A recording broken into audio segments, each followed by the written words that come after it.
Alright, hello again. This is Kyle Haverlesko, and this is a Substance tutorial.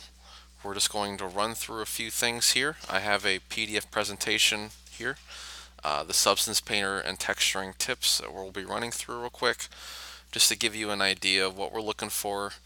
And since this week is about creating your materials in Substance, we will be looking at the workflow, optimizing our workflows, looking at IRA and a couple of various features in Substance. So starting off here,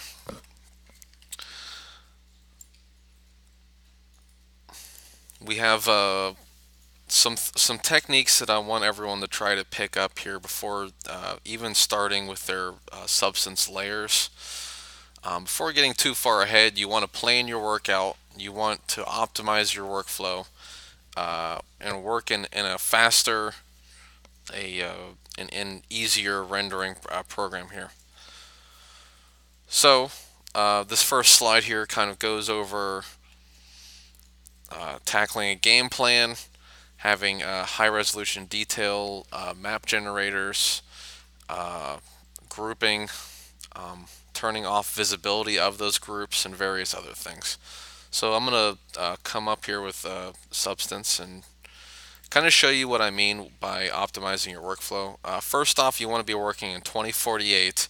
I know you've probably gotten this pounded in your heads, but 2048 you want to be working in is the highest you want to go, unless you are actually projecting or stenciling various textures or resolution maps onto your asset. So if I was stenciling, stuff like this panel right here, that's where you would want to have your resolution bumped up to 4K, just so that you were stenciling all 4K resolution of that stencil itself. But 2K, as far as you can go, it will export 4K textures. It's just the previewer that you want to, you don't want that render bar going on and on and on with 4K textures the whole time you're working. The second thing that I was telling you about was the working with groups. So you see here I've got a group node called Copper Worn, and this specific area covers all of my copper and covers a lot of different textures. Now if I am not working on this specific plaque right here, it's optimized and I'll have faster render times if I'm turning that group on and off instead of waiting for everything to happen on my model to just group certain areas of your model to only work in certain areas at certain times. That's how you want to be optimized and working on these things, by controlling your work area, keeping if I'm not working on this rubber cord anymore, I don't have to have this turned on, so I can run down my layers here and see handle plastics and turn that off. If there's no reason for me to be working on some of these areas, then I can have that turned off and easily have quicker rendering. Okay, moving on with that.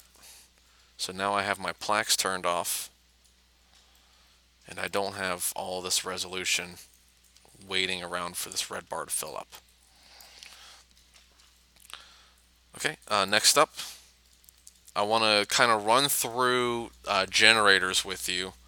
Many of you might not be using this yet or might have missed this in some of the lectures, but this is something that Substance is very strong with, and it's very powerful, is having generators. You might have looked through your materials, some of your smart materials, and seen some of the cool things that you have here. And you might just be slapping these things on without knowing what exactly they're doing. And if you want to know what they're doing, here's the technique that we're going to use. So I have a rust layer right here, And if I want to see where my rust is being built up at, if I just hold Alt and click on my mask, it will show me where that rust is being applied. So this is my alpha mask for my rust detail area. So I can rotate around this and see how that's being affected. If I go to my plaques, I can see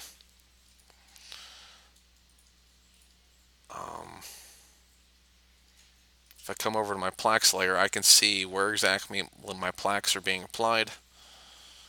Where did that thing go?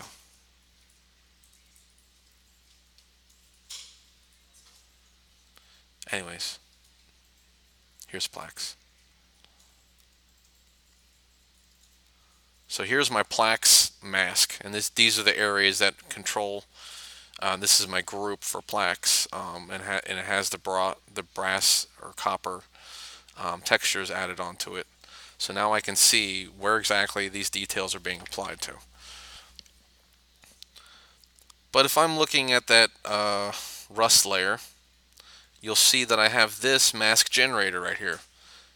And these are only visible when you're in your mask. So if I click on my mask, I can see that yes, I do have rust. If I click on this guy in Alt, you can see that I've also painted in some various areas.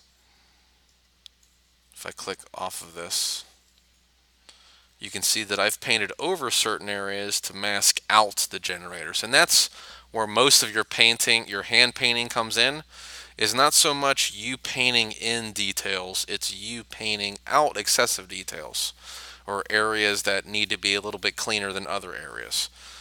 That is a good application for painting as opposed to you trying to paint in edge wear and kind of finger paint this model. That's not optimized and not realistic.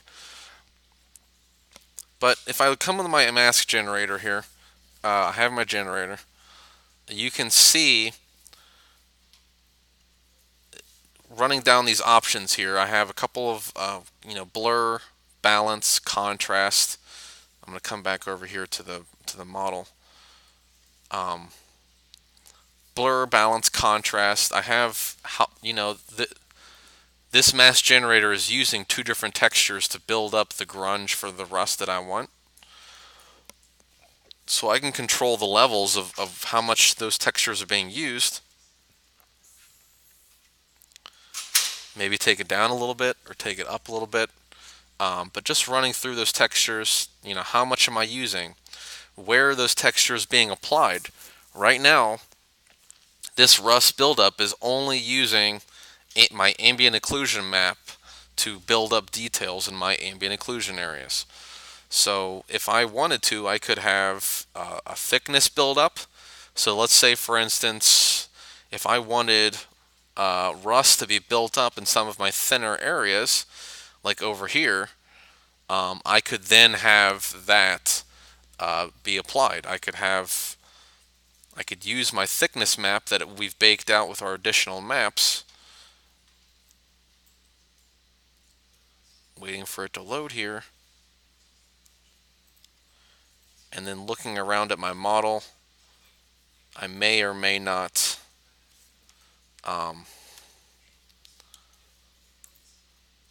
you may or may not see this effect go on as thicknesses vary.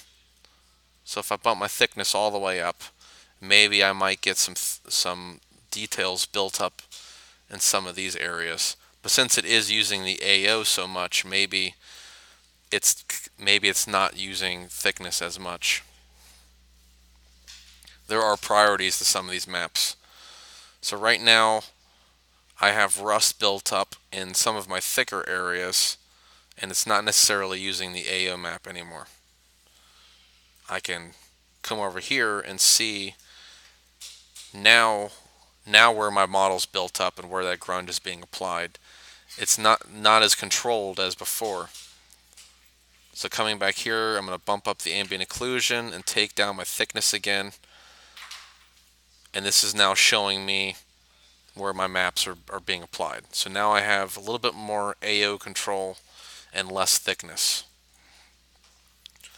So use those maps that you've baked out to really apply the details in the areas, edge wear, using the curvature map, using being very specific about things too. I have a layer called oil leaks right here, and I have oil built up in certain areas of my model.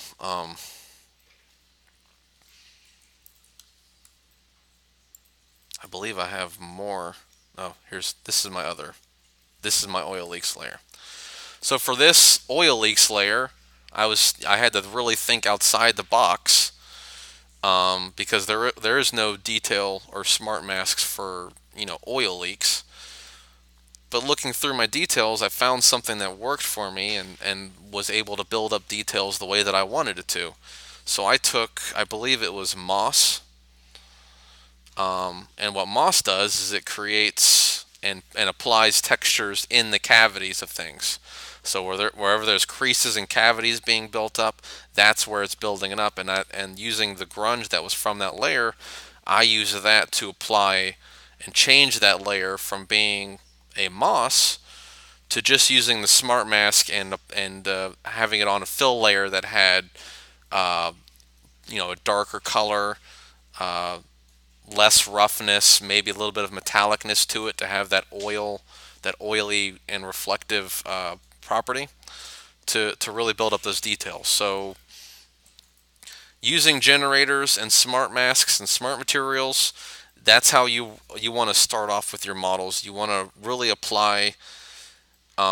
Zooming in close to this guy here, I have some very small details, some larger bumps that are being generated, and this is what we want to start off with: is really getting our metals, getting all of our materials, everything that you're working on, really getting just the fine surface, the smaller details in there that define the surface and the material, to really get a base coat, getting that background layer on your texture that really just fills in the gaps and gives you areas and little landmarks to start painting in details. So once I have my details generated, I can then look around my model and say, okay, well, this seems like a very blank area right here. Maybe I should paint in a scratch or have something that's being painted onto my model that fills up that gap and creates a detail there. It's better to have that surface defined first before you start kind of slapping on details and using alphas to create specific things.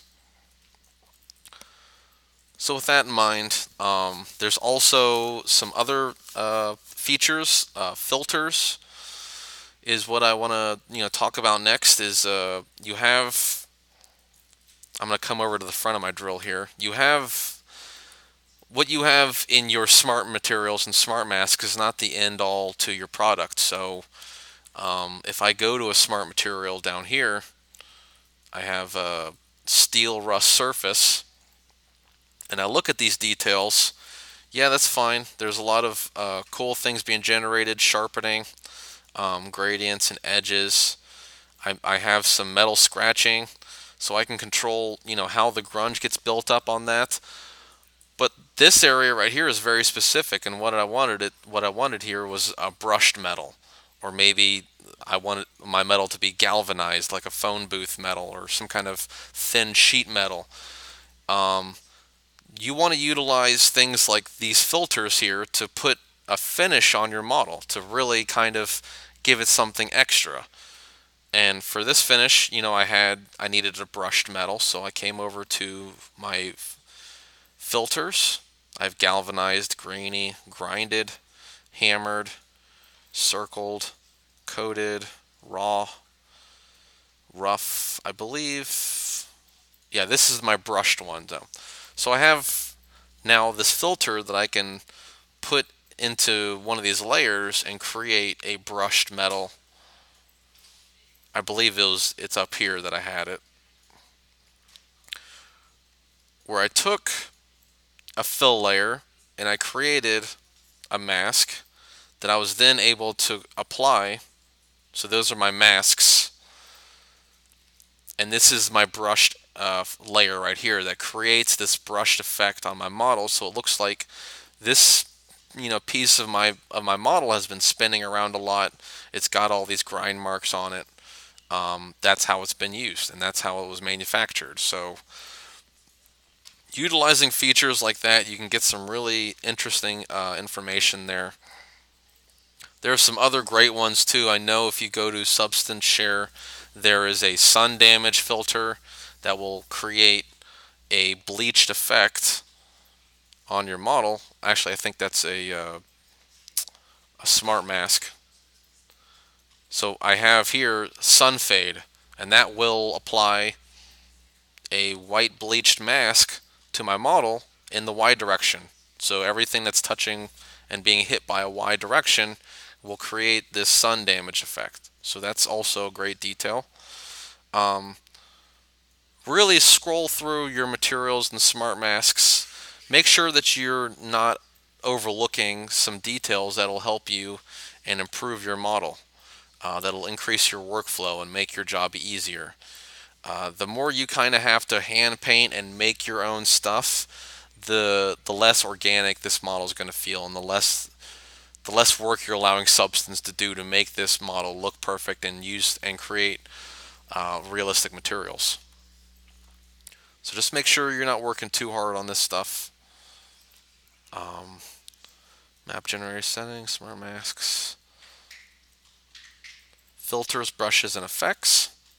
So we have that there. The next thing I want to go over is UV directional layers. So many of you might have wood grain or wooden models, and this is a really important feature to get in there for this feature. So I know, I'm sure many of you have seen wood, and you know that wood would never do this. It doesn't grain together into a UV seam. So you have to approach certain parts of your model very specifically.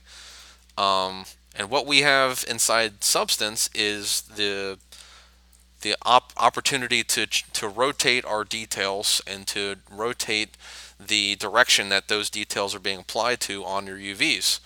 So for UV directional layers, what you want to do, so you know that like I just showed you how I have my brushed metal over here.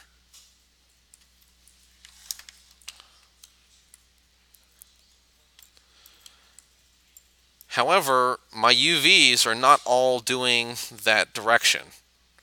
You'll see here how I have my area masked right here and right here, but this middle part is not masked because that middle part, the direction of my UVs for that middle part were going in the opposite direction, that I had to have more control over it.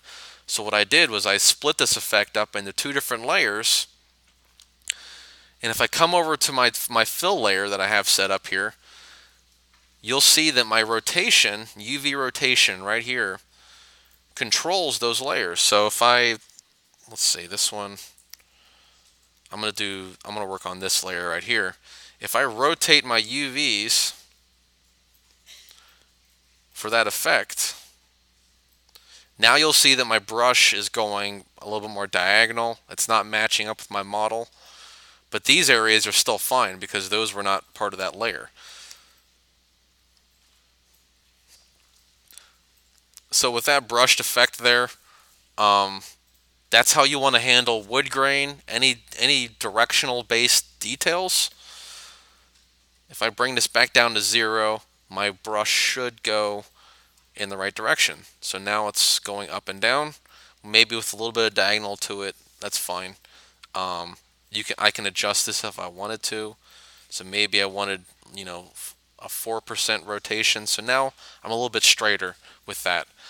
But if I was doing an asset that was completely wooden, I would need to make sure that I'm modeling my wood grain in the right direction. If any of you have seen wood, wood grain always travels along the length of whatever they're crafted with, because that's how people craft wood. If I had an axe handle, the wood grain would go along the length of it, because people don't just stab holes in the side of trees and and create wood that way.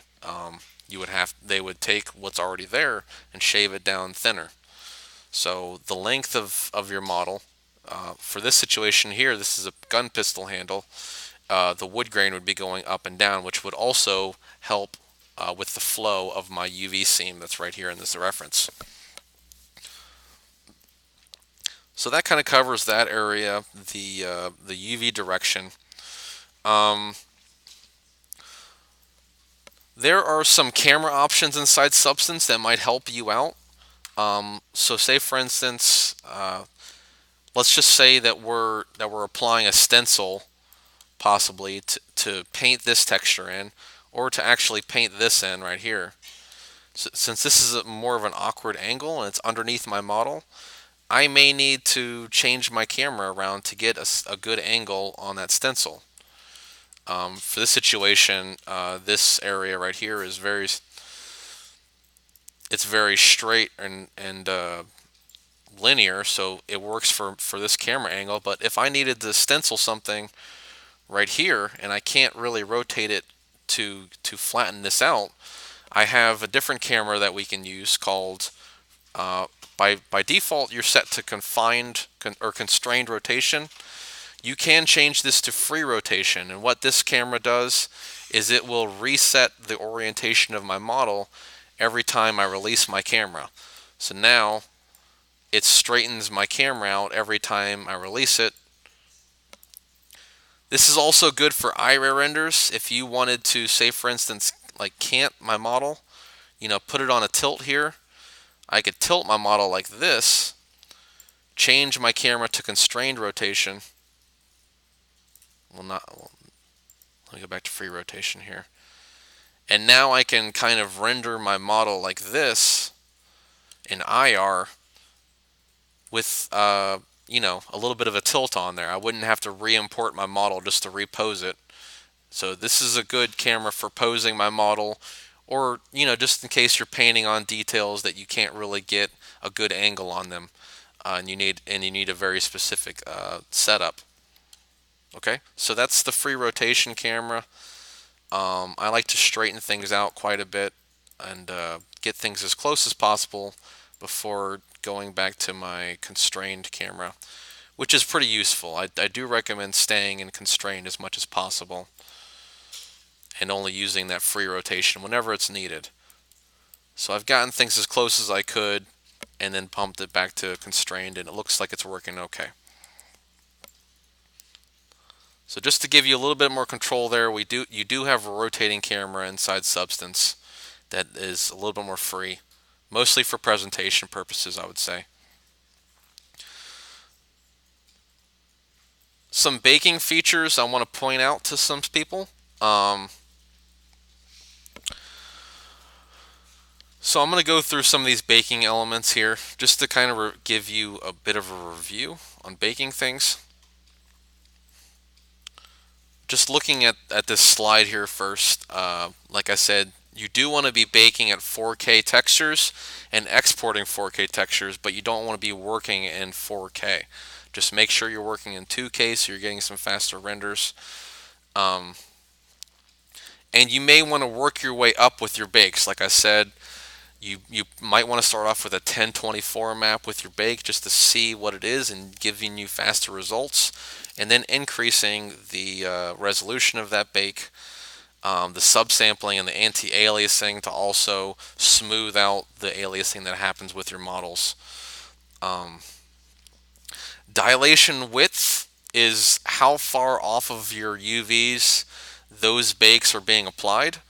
So if you're getting some UV seams that are coming out of your model and you're getting some lines where your UV seams are positioned, you may need to increase your dilation width so that your map bakes are coming off of your UV seams a little bit and giving you a little bit of room to work with there.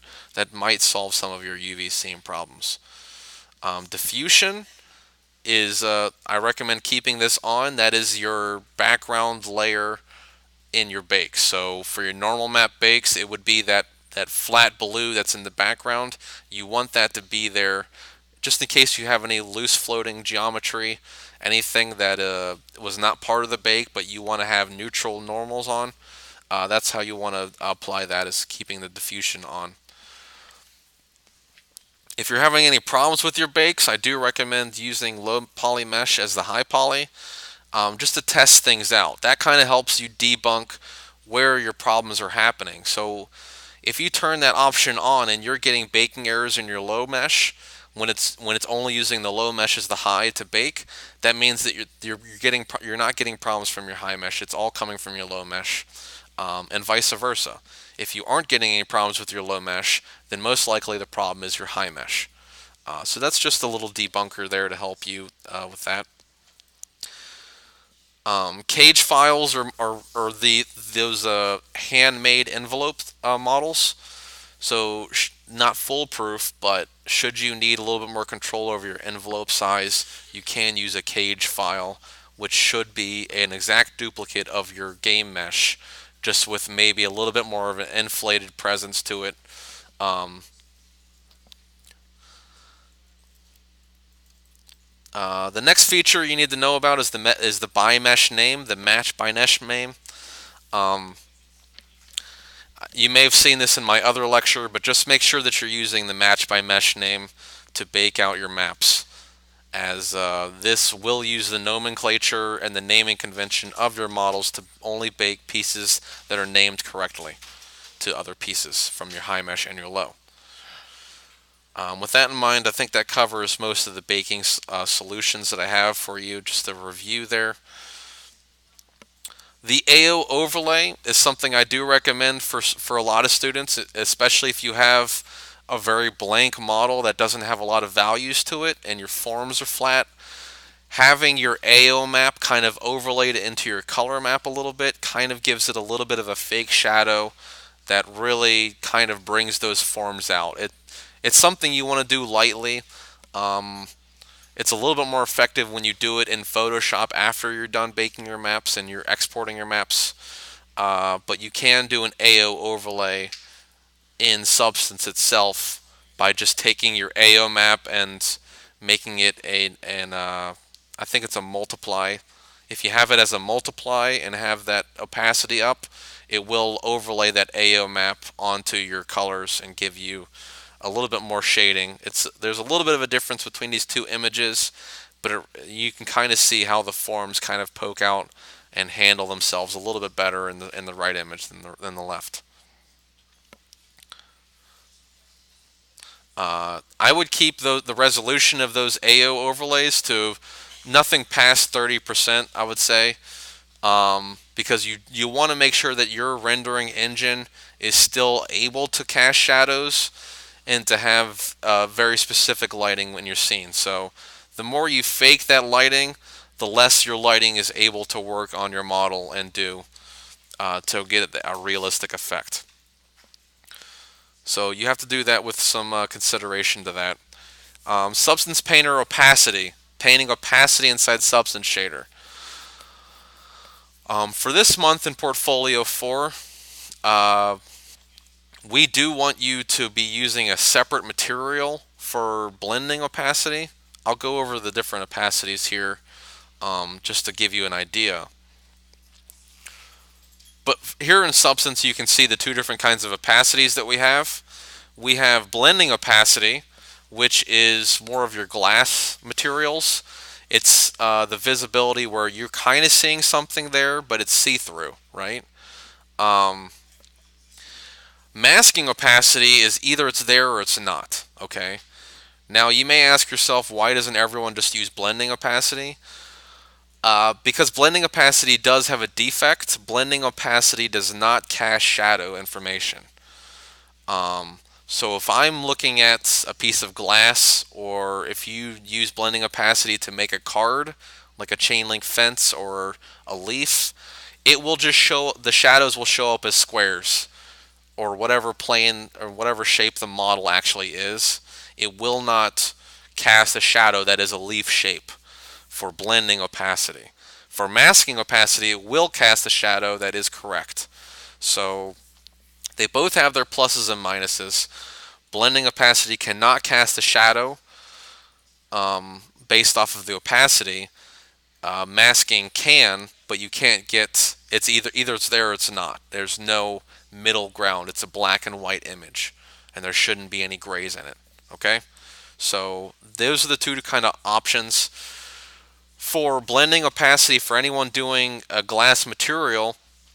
You want what we think is more optimized here for the for game art is it's more optimized for people to have a separate material set aside for blending opacity. That way we have, say for instance, we have an article of glass, or I wanted, if I wanted my plaque here to be made out of glass, I would then take the geometry that's assigned to that area and make it a separate material and just control the opacity of the overall material.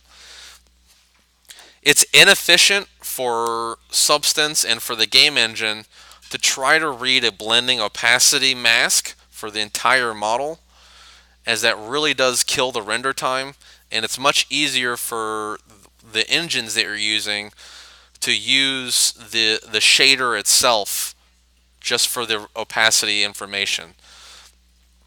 So what I would do is I would assign a separate material for the area that I want to be glass.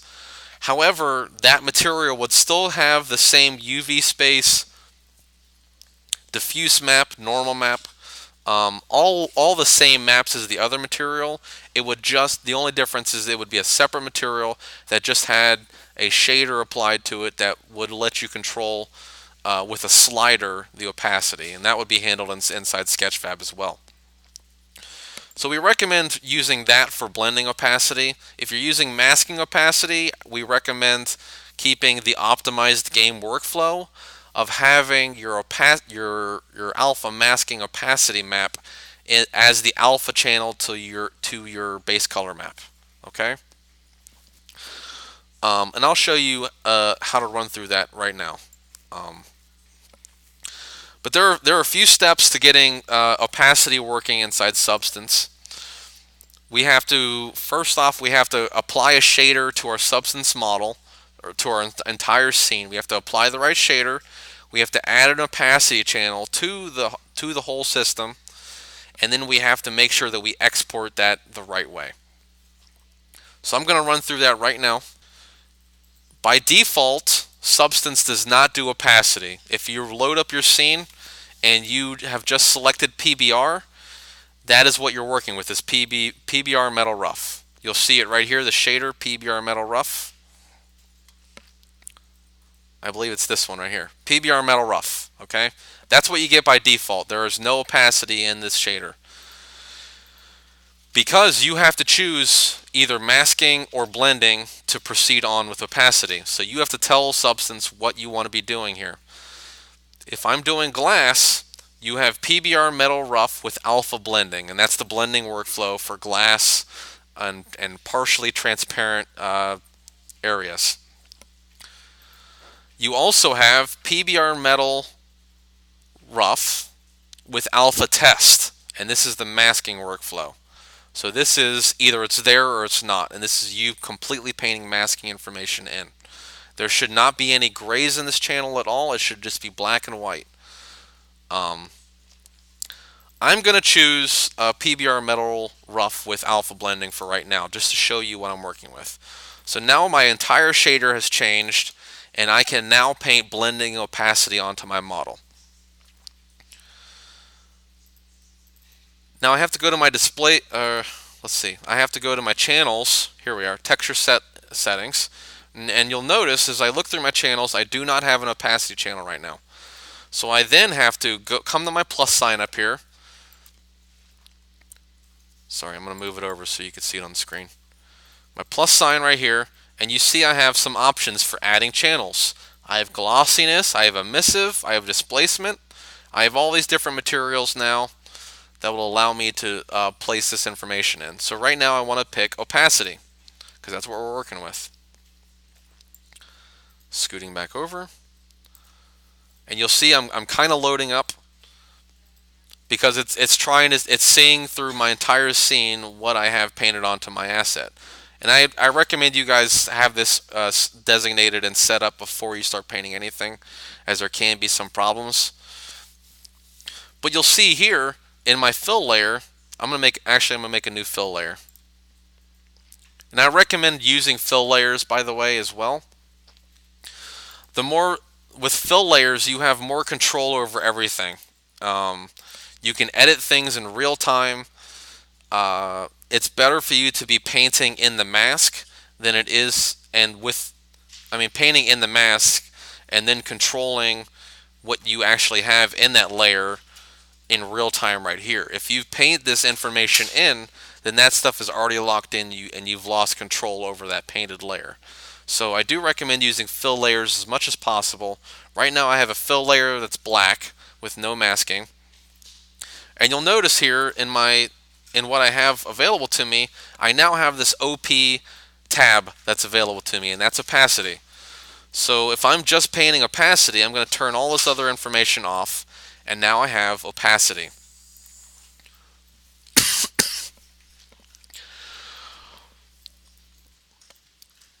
So when you're looking at an opacity map,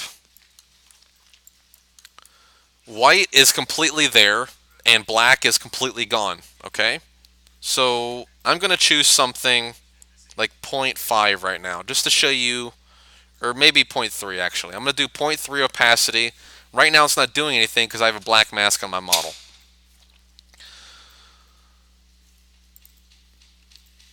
But if I come to my area right here, and you'll see I don't have any paint layers on this, I don't have a generator. If you are doing generators and you want control over your generator, you do have to have a paint layer on top of your generator. You can't actually, the generator will not allow you to have a paint layer underneath a generator, so you do want to put the generator on your mask first, and then you will have a paint layer on top of that to override whatever generator you have. So if you want more control over your details that are generated, generate the material first and then have a paint layer on top of it where you start masking information off. Right now I don't have anything here. I'm going to add a paint layer. And now I'm painting white. This is not for my opacity, this is for my mask. Okay, so if you're thinking about opacity and you're like, why are you not painting black? Because right now I'm painting my mask and I'm not painting actual opacity. The opacity is being controlled by the overall fill layer. So I'm in my paint layer. If I come over here and I click on this, I now have a blended opacity painted onto my model. So now I'm partially see-through. I can see through my model. It's at 0.3% right now. This is my mask. It's really nice. With my slider now, I can control this.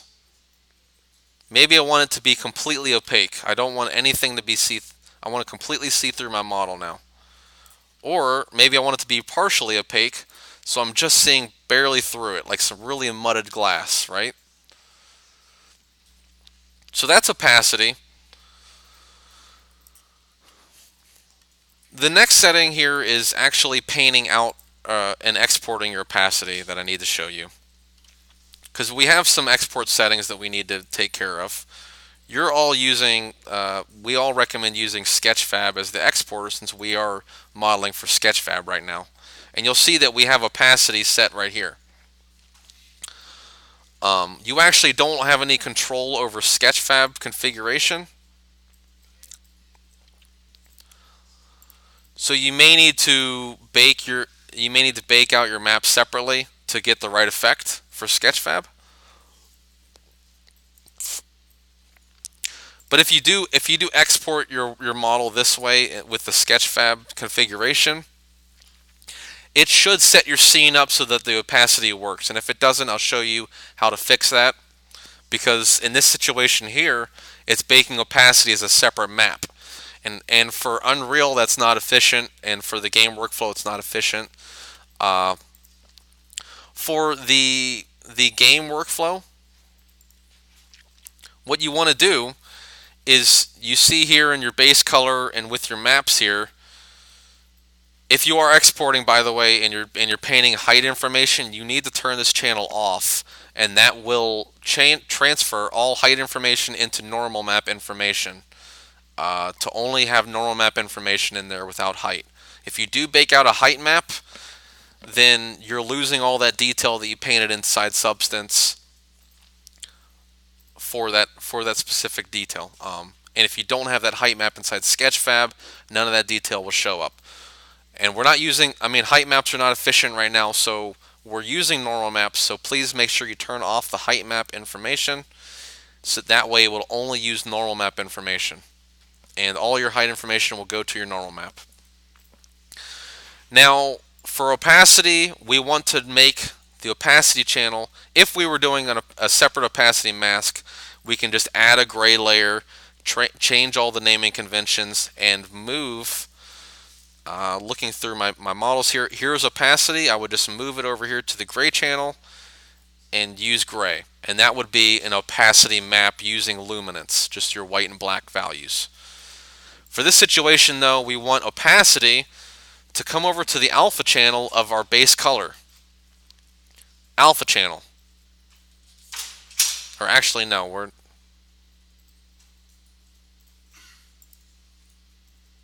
Oops, I just redid that. Anyways.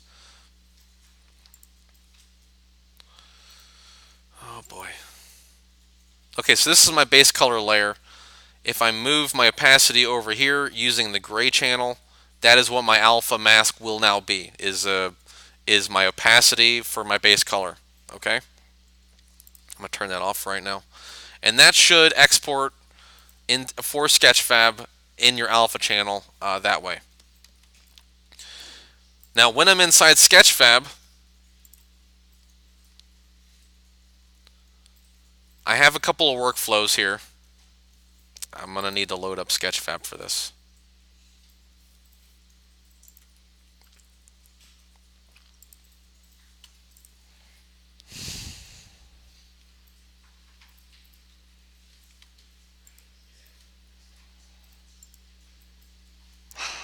Damn it. Alright, I'm going to pull up something else here real quick.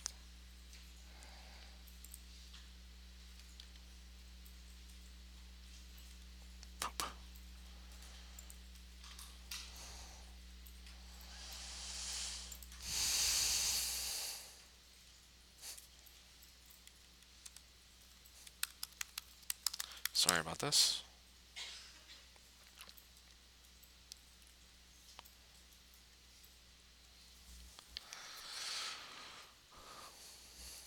Once you're inside Sketchfab, you do have to make some changes to the opacity mask. If that Sketchfab exporter is not showing your opacity maps the right way and doesn't have it plugged into the right channel. If I come over to opacity or transparency inside Sketchfab, you see the options that we had inside Substance, where we have blending and we have mask. So you need to make sure that that is set to the right setting there. Now, coming over to, if I change this to blending, I now have transparent models, right? So that's the opacity we're working with there. Let me turn off my filters. There we go. So now I have opacity set up here. They're kind of like ghost fish now. Goodness gracious.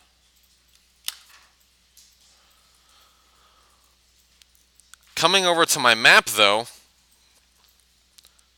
what I would want to do is have my color map plugged into the opacity channel.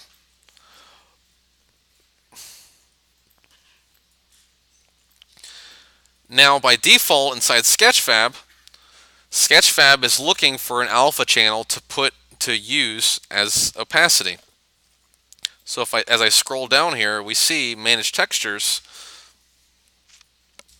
By default, the format is set to alpha. So this means that it's looking for an alpha channel to make opacity with. If you have a separate map, if you have a separate opacity map that you need to plug into Sketchfab, you need to change that from alpha to luminance, and it will be looking for black and white information from the color map itself. to actually make that opacity. So right now all of my darks in my model are opaque and all of my lights are solid, and vice versa. Actually, I had it inverted, so that's what it did. Okay, so that's plugging in opacity and using opacity inside Sketchfab and for Substance. I'm going to get rid of all the details that I had there and get off of that. Coming back to Substance now, stencil creation is another really interesting and useful technique that I want students to try to pick up here. So I'm going to load this up, and we're going to make a stencil inside Photoshop using our reference images to actually have details that we can put onto our Substance model there.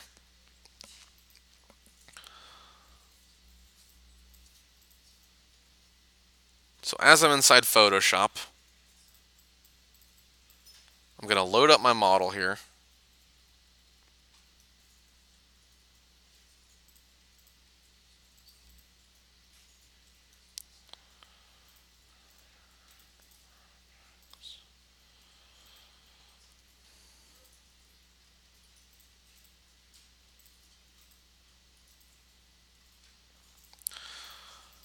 So I have this plaque that I made, okay?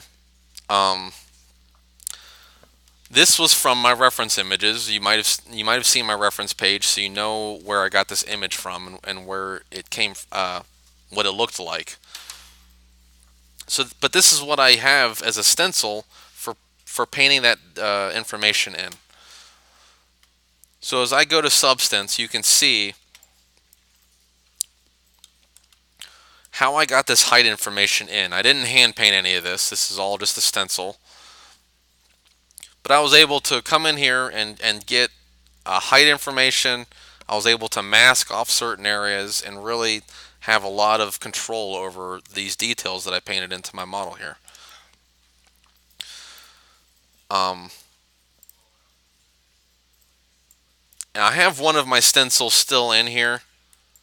So I'm going to show you how to paint a stencil in first, and then we'll create a stencil ourselves. Okay? So this is my stencil that I'm going to show you right now. I'm going to make a new fill layer. I'll put a black mask in it so that it's not doing anything right now. And I'm trying to paint into that mask. So I'm going to create a paint layer. And with my brush, I can take my texture, the stencil that I had previously made, and pull it into stencil. And now I have this detail right here. So I can now stencil this service panel into my mask. You'll notice something really fun right here is how much this is tiling. So that's not really great for me. But as I paint into this, if I'm painting, in full white,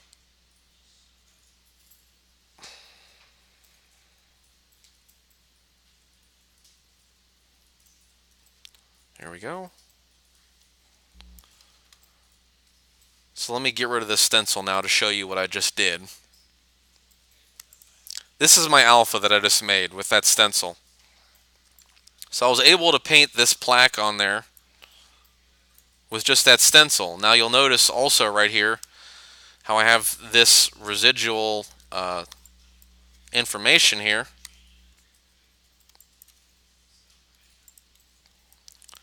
I now then have to paint that out. So I need to lower my brush size here.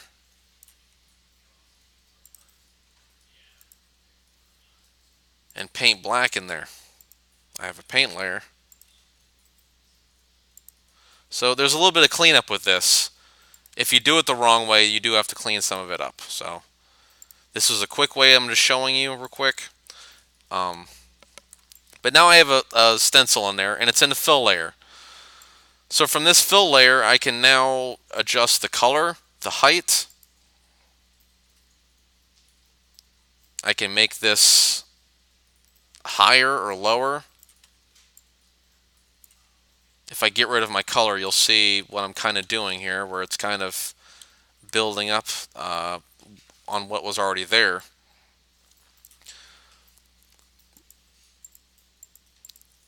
So right now I've kind of got like a ghosted information here, just for me showing you. I could do it in another area too.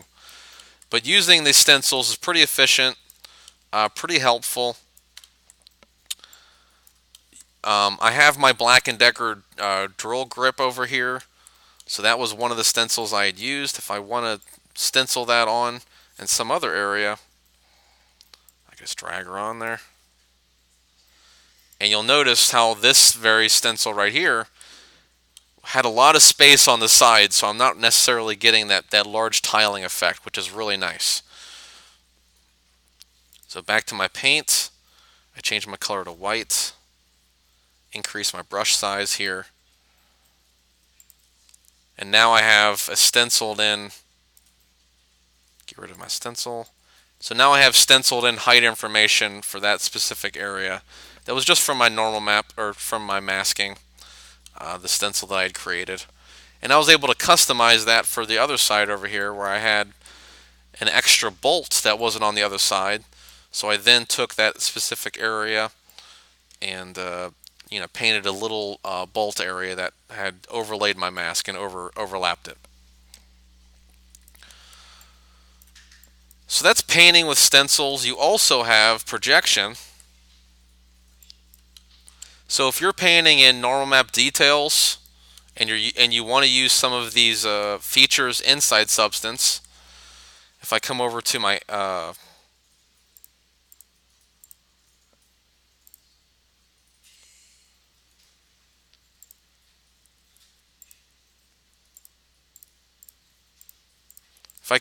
shapes that I have here, don't I have any shapes? Okay, hard surface, here we go. So if I come over to my hard surface and I'm looking at these areas right here, I'm going to create a paint layer just for this. And I move over to projection. I can then have this shape right here projected for any of my information here.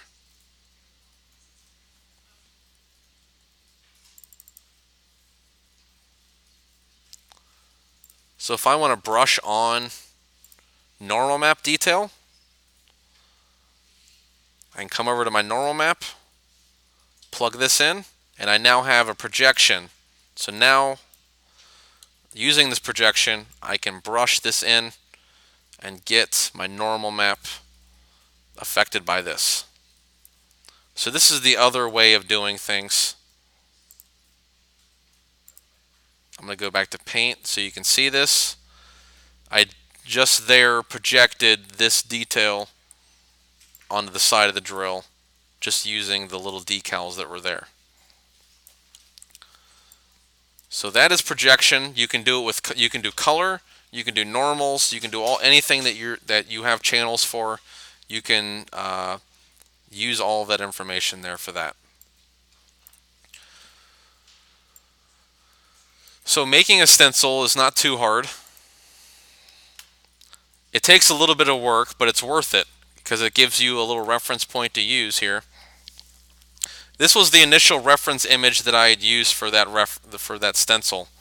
I have a few things that are going wrong with the model, or wrong with this texture.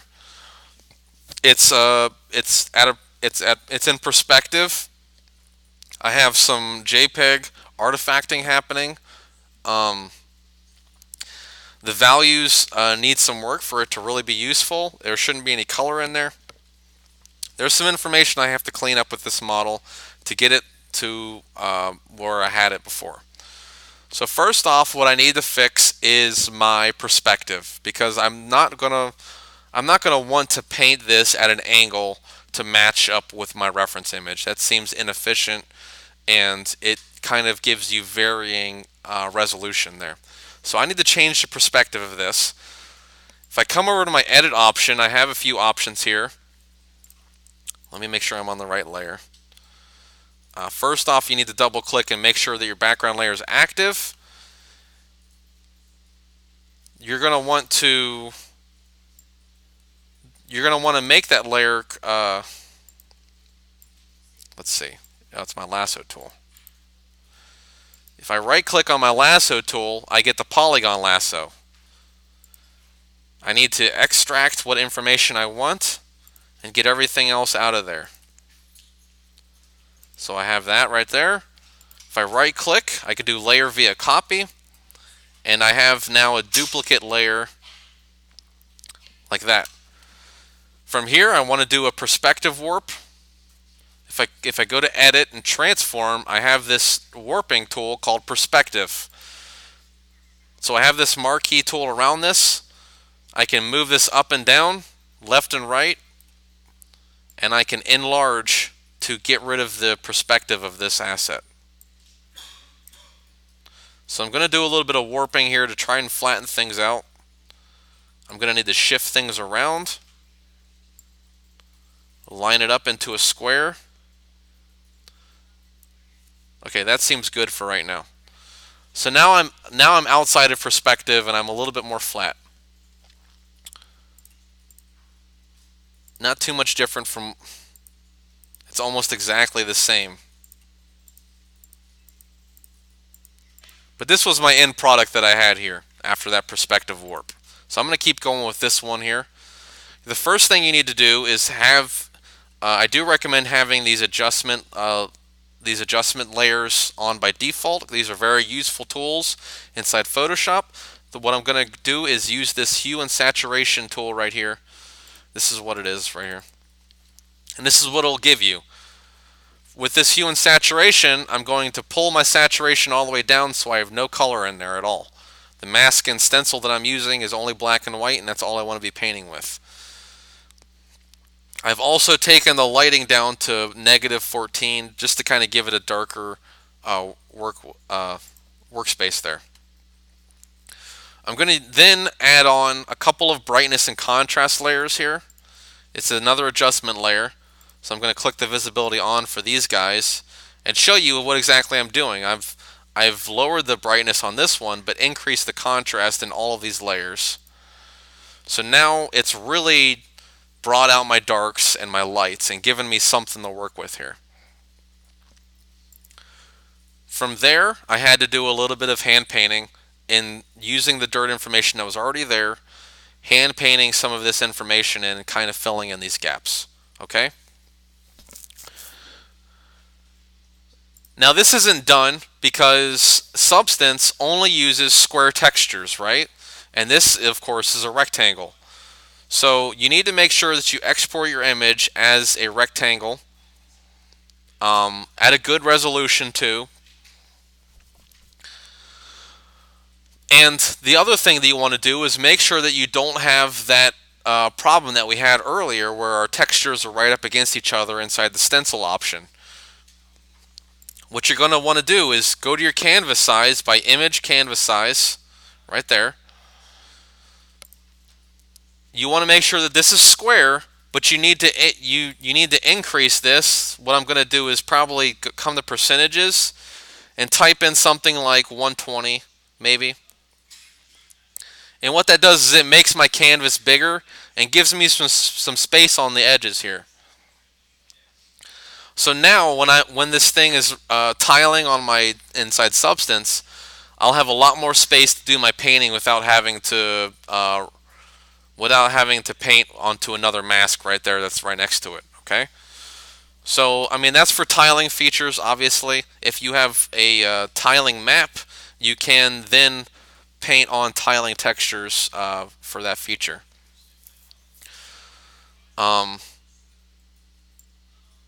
Your background's probably going to need to be filled black.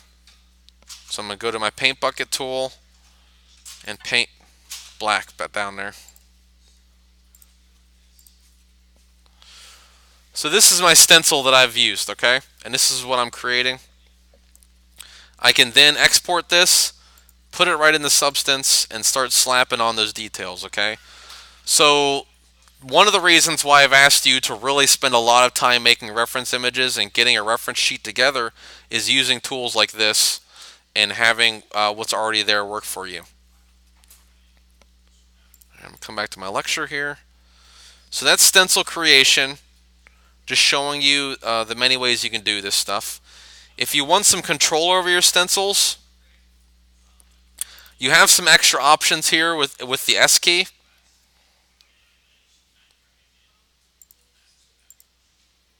In my textures here,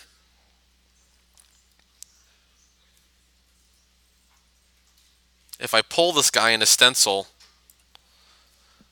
I have some options. Holding the S key, it gives you a little menu here that lets me say, if I do right mouse, that zooms in my stencil. Left mouse lets me rotate it.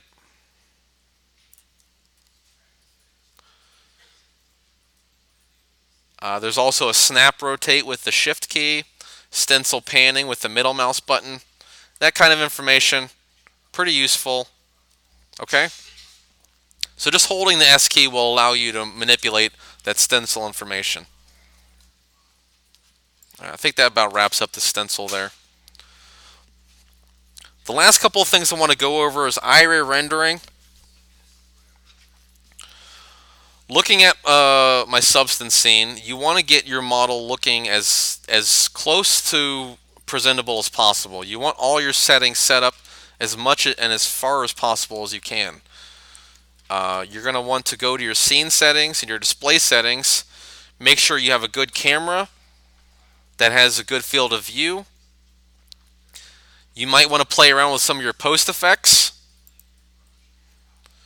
A lot of those post effects are fairly the same. I might not want any color correction or values work, tone mapping. There's depth of field, glare, vignette, lens distortion. Many of these are very much the same inside Sketchfab, but you will need to use a lot of consideration when you're doing this and trying to be very conservative with it, as most of these effects do tear up and give a worse presentation than needed. In my viewer settings, you have your environment map. You want to make sure that that is okay, that you don't need to rotate around it or anything like that. Make sure that your lighting is good. You have environment opacity here so I can see what my environment is. You can rotate that environment around so you can get the lighting to match up right. If your lighting is not strong enough in Substance, I recommend playing around with the exposure. That is the only light that you have inside Substance is your environment light. So this is the only control you have over your environment lighting. Is if I lower the opacity of my environment, I can see what this exposure setting is doing and where I want this thing to be before I take my opacity all the way down on my environment. You have environment blur, which will also affect your reflections as well. Shadows. Please make sure that these settings are not turned on as you're working. Only get it set up for your eye-ray render. So I can put shadows on and really get some good rendering with my model here. And I have shadow opacity as well. Okay, so I use some conservation with that, as there are some rendering issues with that, and it'll increase your render time. Some shader parameters you have here: AO intensity, height force, emissive intensity, horizon fading. We have some parallax options here, kind of advanced stuff, so use that with consideration. Stencils, this really only covers the painter portion of things, so you don't have to worry about that. But most of these other light environment settings here are really important to making sure that you're set up and ready to go once you get inside your engine there.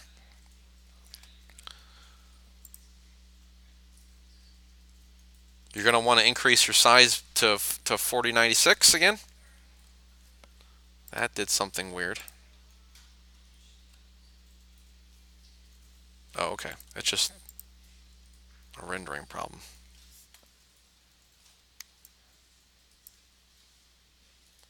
So bump up your viewer settings so that you're at 4K textures. I'm gonna bring it down to 2K just so we're not waiting forever for this. And once everything's set up and you have a good angle on your model, please make sure that that's correct as well. Fill up your scene, and now I can click on my camera to go into iRay. Now I'm going to pause my iRay just because I'm not exactly where I want to be.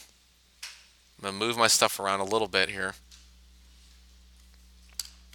Okay, so now I'm in iRay.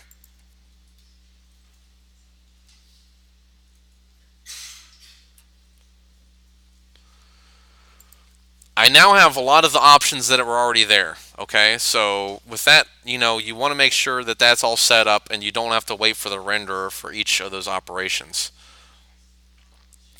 Working inside iRay, you do want to make sure that your samples are correct and that they're lower as you're getting things set up, okay? So really, playing around with your settings here, lower everything down so you can get a good grasp of where your iRay render is. I have no idea why my stuff is still loading 4K or 2K or whatever it is. Come on.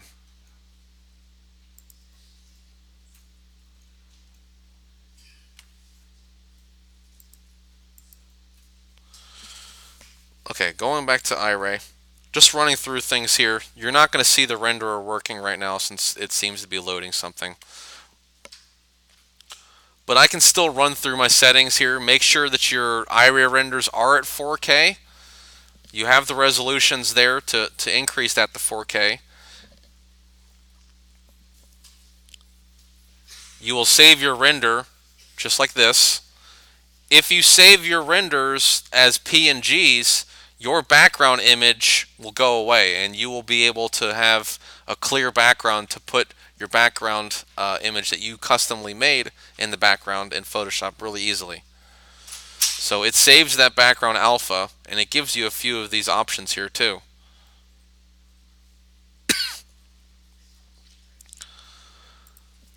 You have your dome options here, which is important. You want to have a sphere with the ground. And having that clear color in the background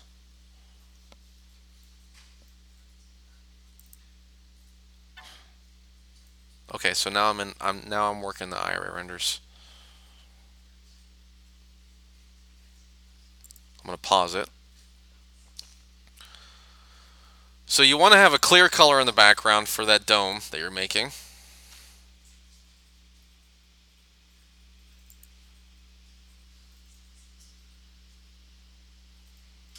So now I can see my environment.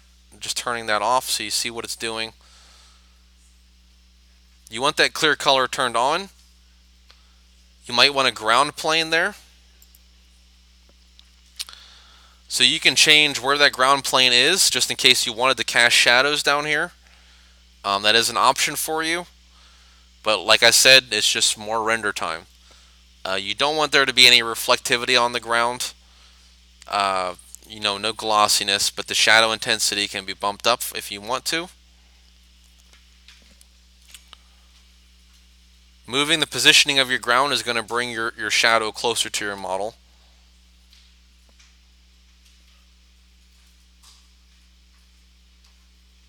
Okay, so if you're not using your background image with your name that you've made inside for Sketchfab, then you can have that clear color back there and just write your name on it afterwards inside Photoshop. Here's our parameters again: emissive, refraction, and anisotropy.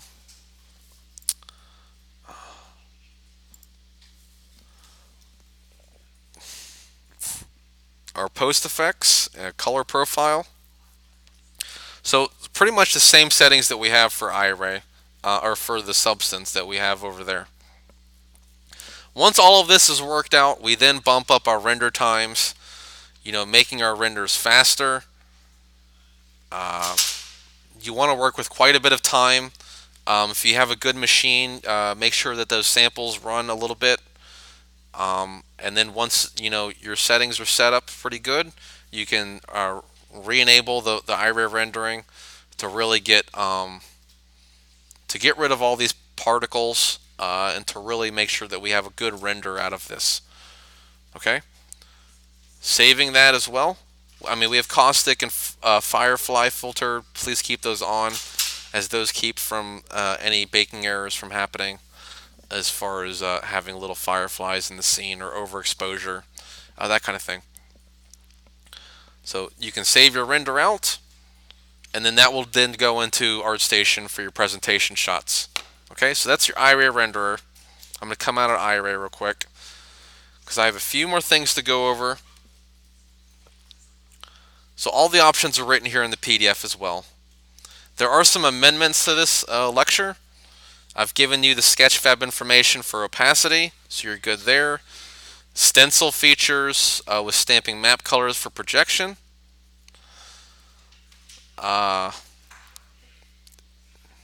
Painting AO information. If you are painting AO information inside your Substance layers, you will need to export your AO map separately. Okay, so when you were baking your maps here initially with your normal map and your AO map, you might have just exported those maps right here with export. But if you are painting anything differently in here, you will need to create a separate. You may need to create a separate texture exporter for that AO map. Let me see Sketchfab here.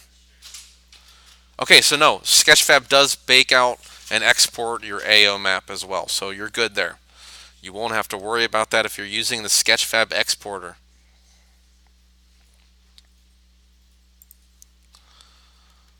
For optimization purposes. Okay, and that's going over the blending opacity as well. The next thing I want to point out is anchor points, which has been brought to Substance in the past couple of versions here. This is a really powerful tool. I recommend you watching the video and looking through that, as it does allow you to create details, or to create edgeware and generated details from details that you've painted inside Substance. By default, what you would have had to do if you wanted to use your normal map to generate details, but you actually painted extra normal map information in there, those details would not use the normal map painting information that you had inside Substance. It would only use the stuff that you baked. So you would have to then export your normal map and re-import it back inside Substance to actually allow these features to happen. Now with anchor points, you can tell Substance where to look for information specifically to create edgeware generated details along with what normal map information you already have. So please do give this video a look through. It's pretty useful. And that about wraps up my lecture here. Please email me if you have any questions, and I look forward to seeing how your models look like inside Substance.